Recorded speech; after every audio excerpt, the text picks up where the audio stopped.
I think like for me, like in the space of 12 months, we've basically gone from being in a position where it's like, can this actually even sustain itself or like be viable? And I should maybe even go and get a job whilst I do this. Or literally, because of this system, the business is at a point where I'm thinking about how can we set it up so in 3 to 5 years time I can sell this thing. So I was in the mindset of Facebook isn't working, Facebook doesn't work anymore, iOS 14 killed Facebook. Exactly. So it kind of hit a point in October, November time when I realized, shit, I need to make a change as soon as possible. Otherwise we could go under within 12 months of launch. So things very quickly got off the rails from when we had started. This was like January 2021, just to give some timeline to it. And then now we're talking like September 2021. So in 9 months, we built up to like 200K a month pretty much in May. But then things quickly dropped off. And then bringing in the agency just expedited that process because we were doing stuff badly on Facebook and all they did was, expedite that process. Yeah. They came in, launched 10 more campaigns, 100 ad sets full of interest groups, just targeting every single interest group you can imagine. No creative strategy whatsoever.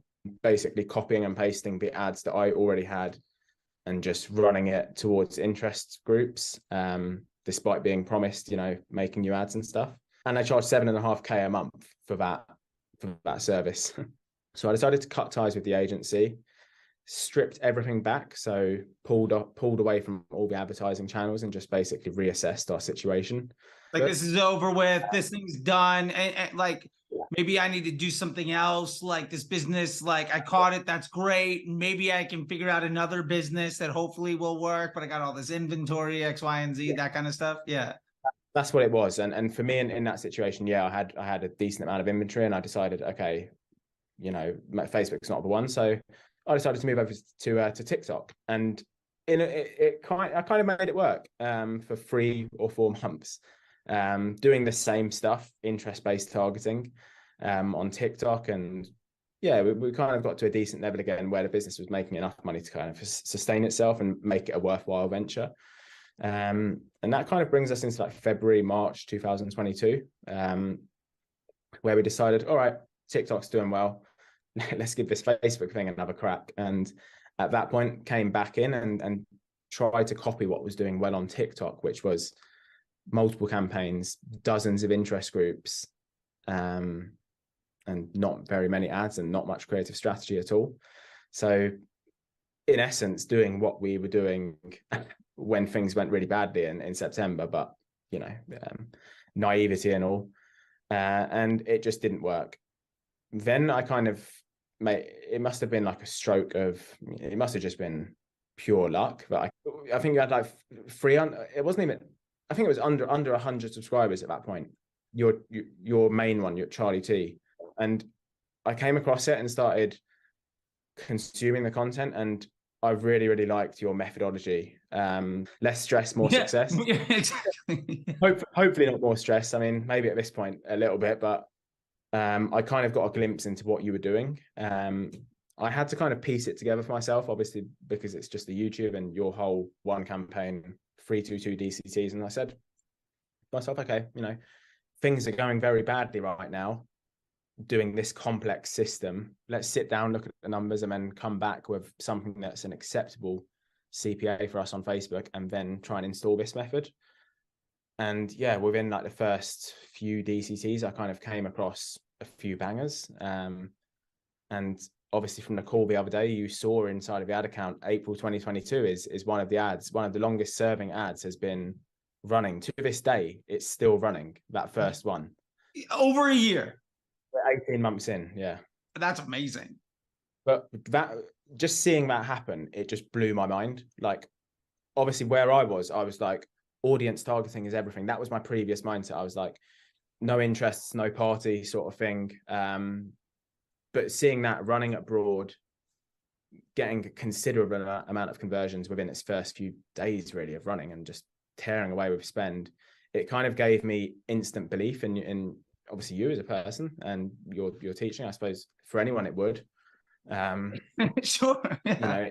Had that not worked, I dread to think where we may be now. But luck was on our side, and it did. And from there, it kind of transitioned on, more DCTs, more success, until I kind of got to a point where I had the one campaign structure set up.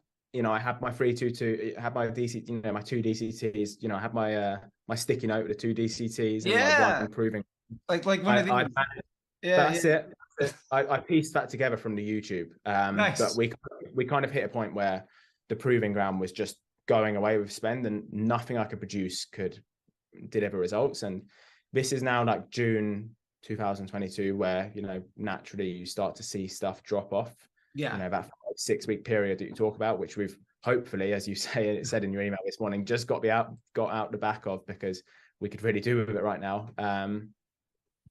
Yeah, we were kind of in that period, and again, I was starting to have some, like, not complacency, but just, you know, just not really being too sure with what to do next. And sure, a lack of confidence in the direction, because I love the fact that just doing the free stuff got you from, I might not be able to do this, to, oh my God, this is great. What else can I do to even take more advantage of it? Like, that's phenomenal. It makes me just so happy. The free stuff got us back to 6 figures, basically what we were doing the previous year, when stuff was like 10x ROAS, which I think says a lot, actually. You know, we were at 10x ROAS at that point, because that's what the number that we cared about. But then we switched to, obviously, the CPA model and the PS. At that point, I suppose I didn't know it was PSM, but I kind of actually was working. And then doing that got us back to that same revenue. But yeah, like you said, I kind of hit a point of diminishing returns. I really, really liked you as a person, just all your content on YouTube, and decided, yeah, let me kind of search this guy up, see what more he has to offer. You know, at that point, I wanted to speak to you one-on-one, not knowing that you had the MBA program. And I think, you know, you and I sat down in I think July time, had a chat about the MBA, and yeah, I had like 100% confidence that it was going to work. It was just a matter of time. So obviously we went ahead with it, sat down for a week or two, consuming all of the MBA content, which is just, again, what is inside of the YouTube is completely different to what is inside of the MBA. What is in the MBA kind of gives you the answer that you've been looking for with the YouTube, and it certainly did with me. You know, I don't know how far you want me to go into it in terms of, you can do whatever you want. Like, talk about whatever worked for you. I have nothing to hide. You know what I mean? Like, that's why I do all of this stuff. Inside the MBA, it's a watch as I'm giving you all the SOPs, the frameworks, the documentation, going from 0 to full. And there's hours of lecture and discussion, and even like, there's no way to make that an engaging YouTube video that would get any views. It would be impossible to have that, to even post that on YouTube, let alone make it worthwhile for you for it to get views. But anyway, you know, besides that, I think when I first came in, I just decided, let's just sit down and watch all of the lectures and watch all of the content first before I take action. Immediately, I knew that ecosystem ROAS was going to be extremely valuable based on my kind of scratching the surface of PSM. So yeah, I suppose within my first few weeks of the MBA, I knew it was going to be successful.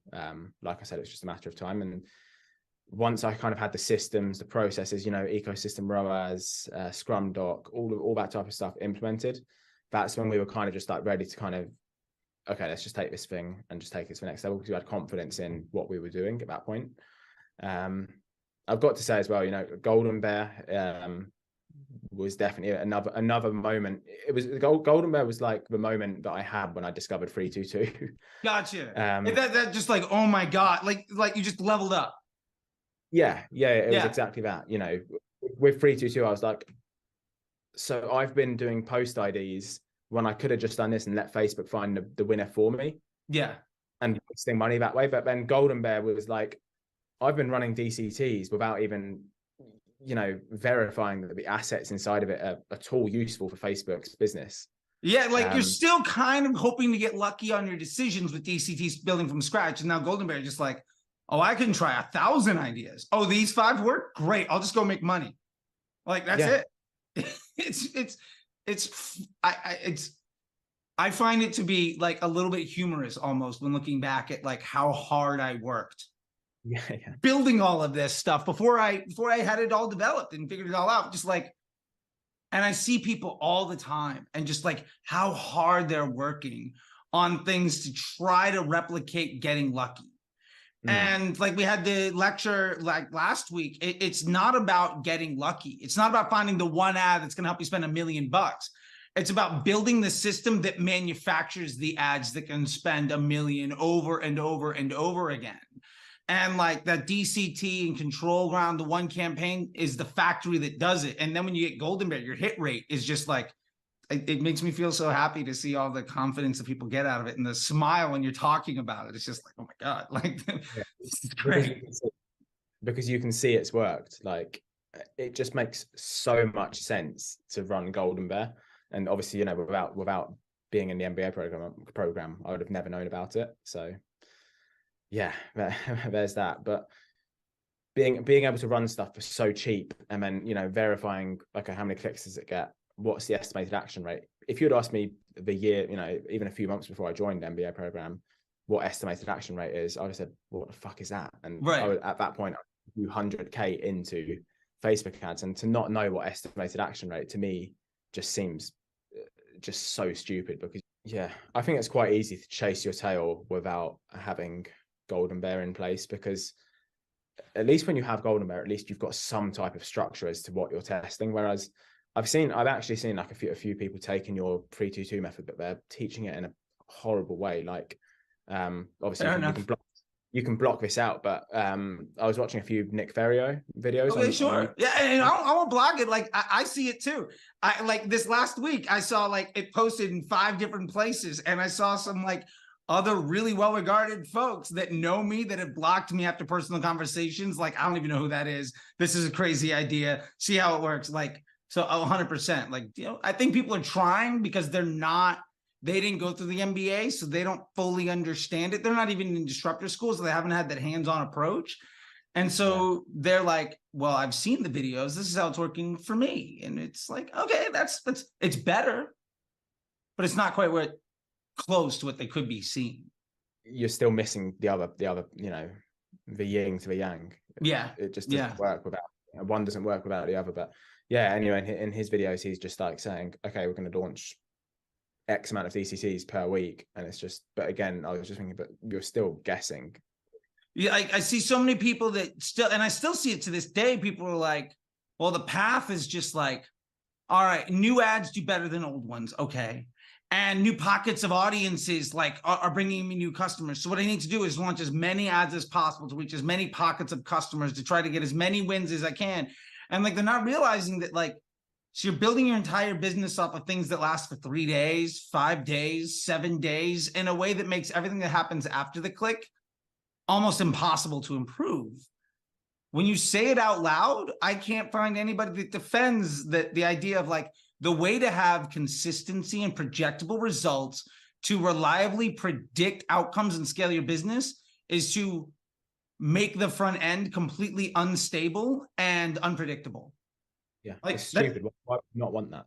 So, I mean, kind of, I suppose, moving on, you know, we really started to see some very strong success with the entire program within the first few weeks of really joining. Once we had obviously the systems, processes in place, we kind of were at like September 2022, I want to say. So not even that long ago. But at that point, I still didn't have, for some reason, I still didn't have full belief in Golden Bear. Yeah, we kind of got to a point where we were like, okay, we've got a solid, we had built out a control campaign at that point, and we had separated our one campaign, which was now our testing campaign, from the control campaign. And we were seeing a lot of success with that. And then we decided also as well to bring in the whole automated rules system. Nice. So we were at a point where we were spending like a considerable amount of money per day on Facebook. But then it was just, at that point, it was just like, okay, cool. What's the next ad that's going to come in and just swallow up spend and take us to the next level? And Golden Bear completely unlocked that for us. And I'd say like December 2022, we came across some pretty strong performers that you would have seen in the creative strategy call the other day with Sarah. As soon we had one that's still running again today. As soon as it came into the account from, you know, fresh out of Golden Bear into DCC, it just exploded in spend. we couldn't, we pushed the budget higher and higher in testing until we just thought, fuck it, let's just drop it into control and see what happens. And immediately took over spend. And we're in Q1 of this year, we did our entire revenue for the previous year. Wow. In the 3 months. That kind of says a lot. Yeah, it was a nice way to start the year. And we were able to massively scale. We were able to 3x the spend in the space of 3 months. We're still hovering at about around that level because, whilst April and May were good, June has been. Hey, look, if you're pulling back to only doing in 3 months what you did the previous 12, like, you've got bigger. That's not the world's biggest problem. You know what I mean? Like, that's okay. And come Q3, Q4, I'm sure you'll double that. Yeah. Well, that's kind of what we're building towards. I've kind of just accepted it for what it is. Where, June, this month is CPA just is going to be a bit higher inside of our ecosystem, and that's fine. We've got the room to allow for that. For me, these past few months, it's just been about, okay, what can we now do off of Facebook? How can we improve the website? How can we improve Amazon listings? We obviously do a lot of business on Amazon. And then one other thing, actually, speaking of Amazon, is when I first came in, I had no idea how to integrate Amazon with the ecosystem ROAS until I just decided, how about I just take total sales from the business divided by total advertising spend and just have those columns built out inside of my ecosystem ROAS and Scrum Doc, and just run the entire business based on how much did we spend on advertising overall, Facebook, Google, so forth. How much money did we make? And I can sleep easily running the business that way. It's just so much easier than trying to hit a $20 CPA on Facebook, 15 on TikTok, 10 on Google. Yeah, like the idea of the idea of chasing an attribution based solution to revenue doesn't, like, it's a nightmare. Like, I've done that where I had a 6-figure daily budget across 5 different platforms for like a 9-figure business. And it would take 3 days to figure out what happened the week before. 6 months later, I was ready to just jump off a bridge. Like, there's just like, I mean, the worst part, the next year we were in the exact same place we were the year prior, because all I had done was chase my tail on more or less the universal things that were happening in the environment. Oh, Q1 super cheap. Q2 gets bad. In the summer, things are terrible. Q3, Q4, just normal consumer behavior. And when it came back around, I was in the exact same place where I started. And a lot of what we talk about in the MBA is some of the solutions and tools that I built to not have that problem the next year. And well, the next year we were at a spot that was about 4 times bigger than when we started. And within 12 months of that, Deloitte bought the business and I was no longer there. So like, it was a great thing. 15 to 95 in about 18 months, basically following that path, which is great, and that's what I love about the MBA, because it's a system that you've used to get a business that got bought by Deloitte. I think that says everything that you need to know. And I think the other thing that I like about the MBA is what you just touched on, where you're talking about the whole like dynamic throughout the year. You're creating content and teaching us stuff that is relevant to what's going to happen next. So like February or was it January, I think this year, you were talking about, let's start to implement some Reeb upsells. Let's build in some stuff that, increases our basket value before, June time comes around, where your CPA is just naturally going to rise. So it's almost like working with someone who is working 3 months ahead of you. Fair enough. Yeah, I'll take it. Yeah. A decent compliment. There's a compliment in there somewhere. I love it. Yeah. And I think that's something too that like maybe we can touch on, is like what you're getting inside of it isn't just like some pre-recorded course by somebody that may or may not even do the work. Like, I think you've talked about this SOPs and the frameworks, and every week we have a new class that's like half lecture and then half Q&A, and it's supposed to be an hour, but some of those classes have gone almost 2 because like people got questions. It's like if you show up, you're gonna leave with your answer. That's it. Exactly. I think that's so valuable as well, because like moving on from the SOPs and frameworks and the previous lectures, which everything's recorded, so I've gone back and watched like probably at this point like 90 hours worth of lectures. Fair enough. Yeah. But that's like the beauty of it, that it's not just a pre-recorded course with a few smashed up Google Docs, Google Sheets, and you kind of bring people in and you're like, okay, there you go, just follow that and you'll learn. Every single Thursday, you know, without fail, you're inside of the Zoom call with a brand new lecture that's relevant to the time of year, relevant to what we've been speaking about inside of the, you know, the Facebook group or the Slack. And then obviously at the end, it's you know, full-blown Q&A based on the struggles that you know, we've had in that previous week. You know, we can come to you and just be like, this has happened, what should I do? And you get immediate advice on a you know, a question that is, you know, is a burning question, because, you know, it's relevant to that week. And if not, that's fine. You know, you can, you know, I've raised questions to you before, you know, I'm thinking of doing this in a few weeks' time. What are your thoughts? What would your strategy be for that? And yeah, I think it's just the access level that you get inside of the MBA just makes the initial investment just so worth it. I've said it to so many people, like the best, I don't know what the price is now, so don't quote me on it, but the best 10K I've ever spent is for the MBA program. I love that. Yeah, I mean, the price has basically always stayed the same. I know there are folks that are like, you could do more, you could do less. My thing is just like, the honest truth is, I don't want it to be, I always say this, like, we exist in a space where nobody could legitimately pay us the right amount. You know, like, one of my favorite quotes is Hank Azaria, one of the voices of the guys he's like a quarter of the cast of The Simpsons. And let's say he's paid like 5 million a year, 10 million a year. I heard an interview with him and this guy, Mark Maron, and he went in and he's like, I'm at the same time both wildly overpaid and wildly underpaid for my job. Let's say he makes 10 million a year. He goes into a vocal booth and records stupid voices for a children's show for like 2 weeks. And he makes like, let's say 8 figures. That's ridiculous. And then you realize also he's like a quarter of the voices on $1 billion industry. So he's getting paid a fraction of what he's worth.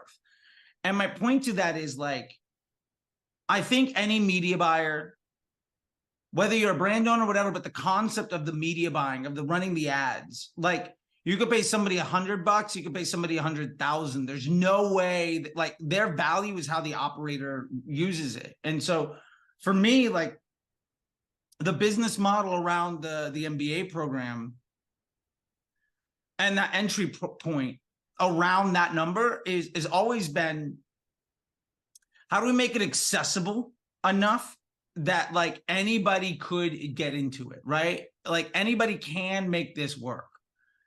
And I think that for me, one of the values isn't like, I mean, I could charge 100K and I probably would get, maybe I get 1/10 the amount of customers, my unit economics look the same.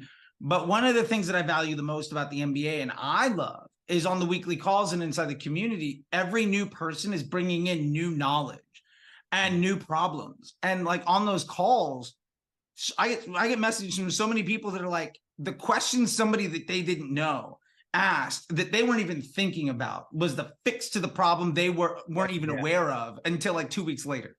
And like, you're talking about, like, I go back and read watch the old lectures. It's somebody else's question from like 3 months ago or June of last year, where their answer was the problem that you face tomorrow that you weren't even aware of. And for me, I think that there's so much more value in there that I try to make it ultimately accessible for the people that want to do it. And yeah, so like that's why it's always been, I don't want to cheapen it by, you know, everybody in there, I think, yeah, everybody in there is made the investment to buy in. I think you've got a sweet spot with it, to be honest, where it's obviously for most people coming into it, it is a pretty significant investment, but it's at the same time, it's not too cheap where it obviously devalues your incredible work for it. And at the same time, it doesn't devalue it to the point where we jump on a call and there's like 100 people in there and there's exactly the chat the chat box is loaded up with questions, and people just think, oh fuck, my question is never going to get answered here, there's no point, and then you kind of just give up on the system, and at that point you'll probably have people knocking on your door asking for their money back. So I think and I've done that where it was like $500 to join the thing, and the call that's supposed to be 45 minutes is 3 hours, and you wait like 90 minutes to get a 2-minute response to something. We're like, well, that's not good enough, but there's 20 people behind me, so okay. The thing is as well, though, like you say that, like you wait 90 minutes to get a 2-minute response.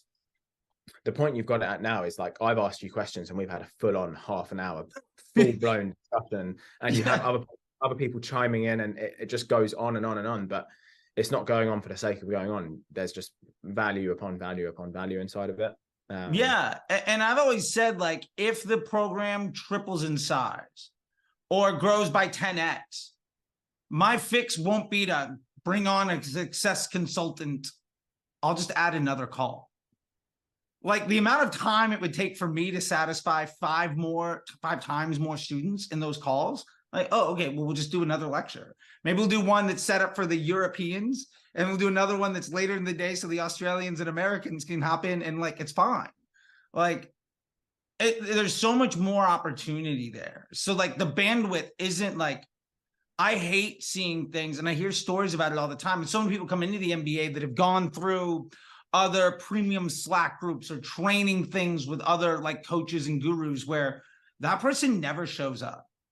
And there's some employee kind of reading a script that can't answer the question. You just feel like, why am I here?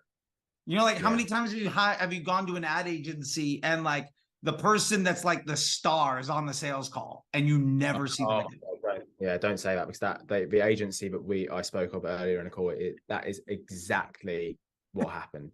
Exactly, like to the letter. And it's like, amazing salesperson on the call, promised the world, I thought this is going to be the best thing ever, the business is going to take off, and what happened was the complete opposite. So yeah, but you know, to your point where you're talking about being present in the Slack, I just think that's so important, and it's just one of the things that if I were you, I wouldn't change a thing in the whole that you've got. I wouldn't change a thing because you've got it perfect. I have no intention of changing anything other than like, I've got a couple of ideas right now. I'm working on like this AI thing to like help make more entry-level questions even more answerable based off of all of the things. Like, one of the things I'm doing is I'm trying to synthesize all of the lectures so that you could ask a question and the archive of the lectures just spit you back the answer. So you don't have to watch. I'm working on it. I started on Sunday. I now have one that basically works like YouTube with a B+ answer. It's like a really good employee. That's probably one of definitely maybe not so much an MBA, but in Disruptor School I do see it a lot more, where you're getting some really, really basic questions, and you know, not to call anyone out or anything, but you just see it sometimes and you're like, oh. Yeah. And I think what I would love to know, I mean, one, I think we talked a lot about the MBA. Like, what is your opinion about the difference between the MBA and Disruptor School and how it's worked? Because I get that question probably 3 times a week. I got one today in my DMs on Instagram where somebody's like, what's the difference between the MBA program and Disruptor School?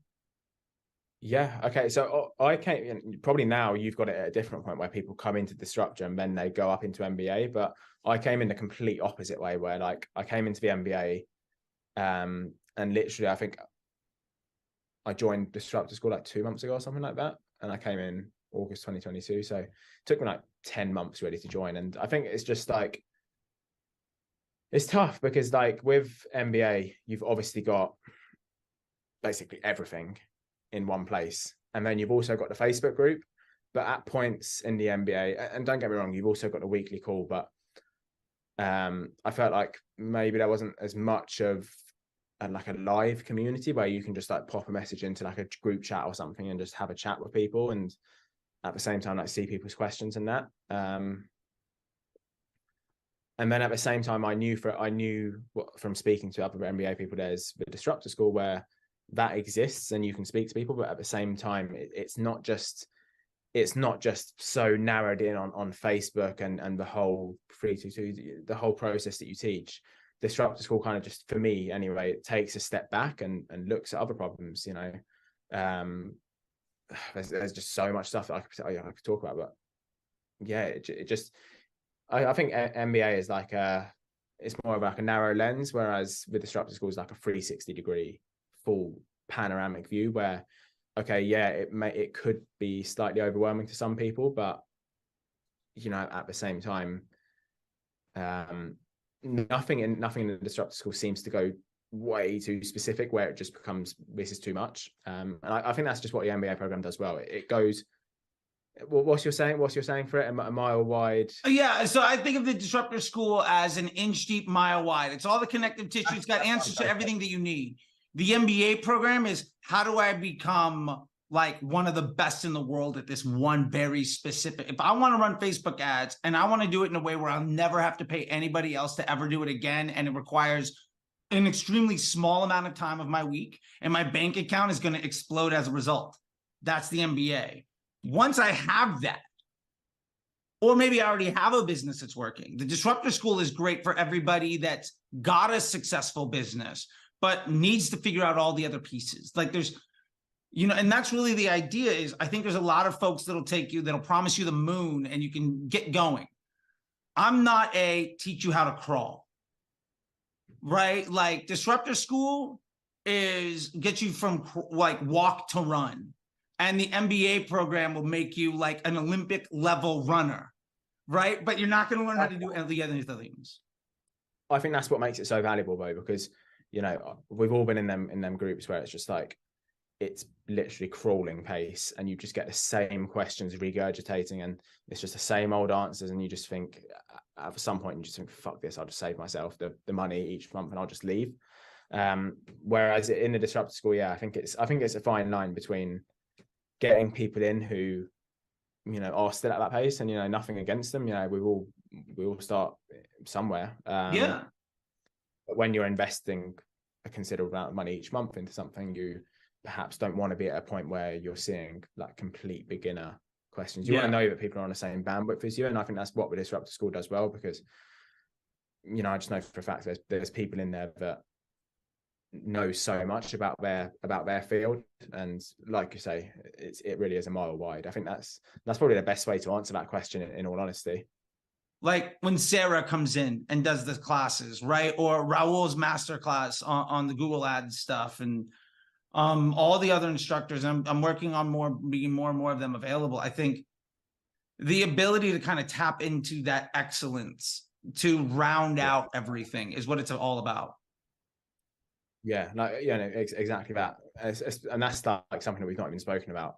The fact that you bring in special guests in their field is just insane. Like for, you know, the creative strategy call that we had on Friday, like I messaged you in the MBA call on Thursday and I was like, hey, I wouldn't mind Sarah having a look at my stuff. I'm kind of struggling at the moment in terms of CPA and producing some new stuff. And you're like, okay, cool, let's do it. And yeah, the value that she provided was like insane, and it's exactly what I was looking to hear. And yeah, it's been a fun week, kind of making some of that content, particularly with the one that you sent me on Amazon.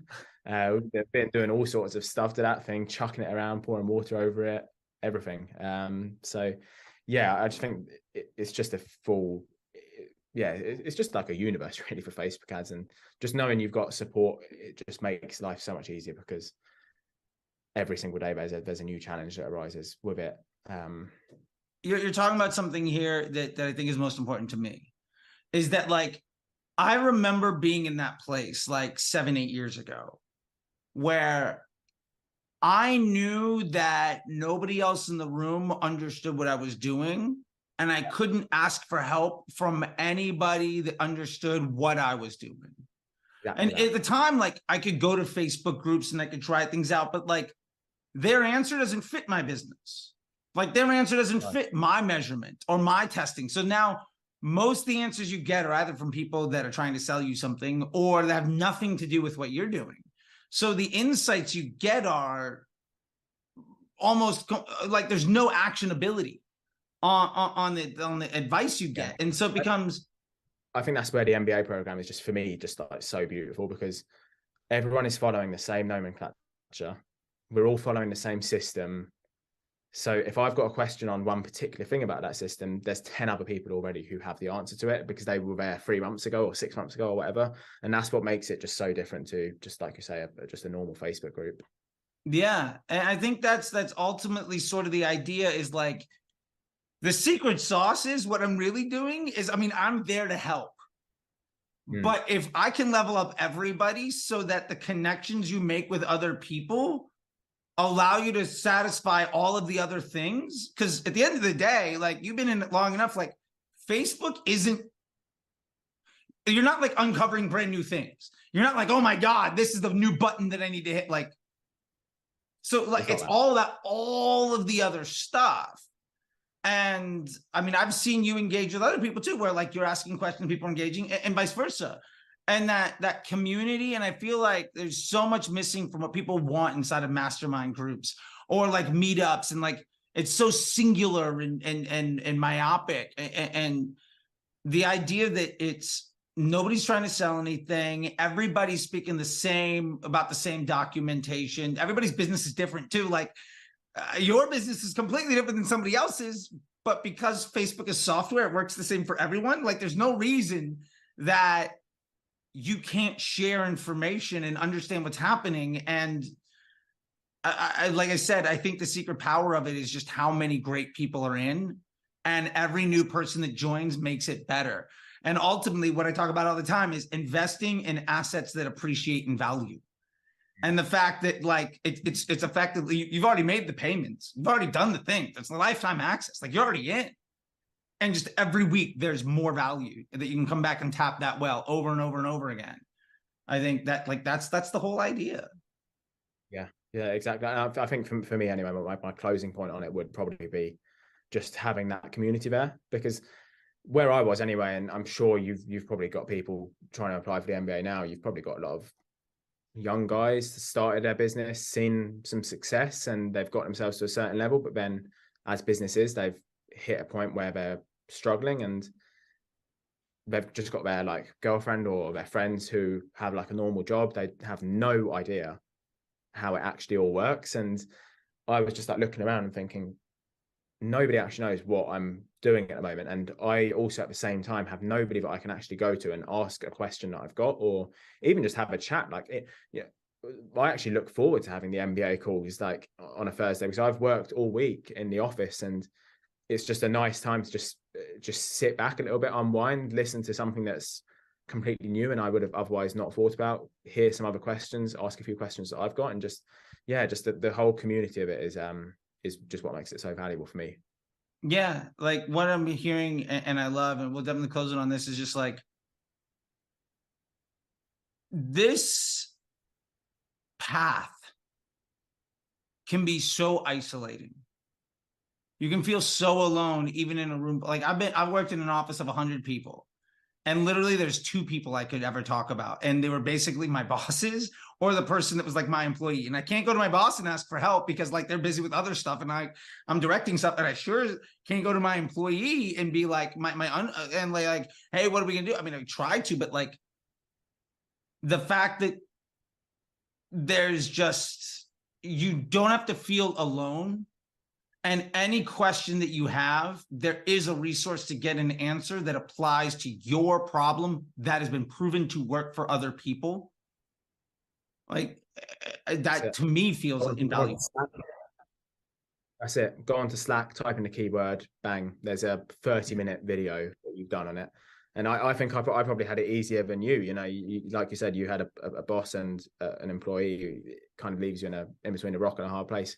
You can't exactly sit there at a desk and just watch YouTube videos on how to make that work. You kind of have to know. Whereas for me, it was different. I was sat in like a completely empty office. And yeah, like you said, as isolating and as lonely as that is, at least I could go on YouTube and try and make something work. And literally, like, thank fuck I found you on YouTube. Well, thank you so much, man. I mean, that's what I hope with doing more of these interviews is, and just having conversations with you and anybody else that's watching it, is to like, somebody can say, I'm in a place where this is working. I have questions where I don't know who to trust on the answers. And everywhere I've gone feels like somebody's trying to get something from me, or what works for them doesn't work for me. And the MBA program is a solution to that problem in a way where, I mean, we don't have people that are failing. Like that's the other thing. Like, how many people are you sitting there be like, this doesn't work? Like, nobody. And they would, if it wasn't, they would say that. Oh, 100%. Yeah. Like, I wouldn't be quiet about it. Okay. it's been going for years and that hasn't happened. Like, I think that says a lot. And we've had people come in with stuff that's failing, that are building family businesses now. We've had people do exits. We've had everything under the sun, from lead gen and insurance companies to like pet brands, like D2C, SaaS, lead gen, e-com, ad agency owners, marketers, brand owners. Folks like yourself are kind of the have to do everything, and then you just hire the other people so you can get back to the one thing you're doing. Like, it's everybody. And I love that, because every day I get to sit and help people have the confidence that they deserve so they can see that more success, feel less stressed, and ultimately live a life where they're happier and create opportunity for other people. And at the end of the day, I think we have a great job in that we get paid well to effectively make other people happy and create opportunity for other folks. Like, your product meets a need where someone's going to be happy because they open the box. And more importantly, they're going to be happy because they open the box afterwards of what they're getting out of it. Hope it made you smile. Yeah, it did. It did. Absolutely. Right. Like, and you're creating jobs while doing it in a place where you're no longer having the fear of, will this work? And I don't know what to say. I don't know where to ask, and I'm lost and alone. Yeah. And that to me is why I do it. Like, that's the, like, oh, that's my thing. I found my thing in life. Like, great. It's awesome. And so I really appreciate it, because I get to have chats with people like you all day where you're just like, yeah, this is great. I love it. What else? Like, give me more. I'll just take it. And I'm like, all right, great. I'm working on it. Yeah, with that, I appreciate it. And what I'll say is, one, thank you a lot for your time. I know it's valuable. And I'll leave it, the last word, to you. If there's anything you want to say, anything that you want to, mention, or just anything we didn't talk about, like, let me try to give you the last word here, just so that it's like, not all about me, because it's not. And so with that, again, just thank you so much. And I'll leave the floor to you if there's anything else that you wanted to mention or say or talk about.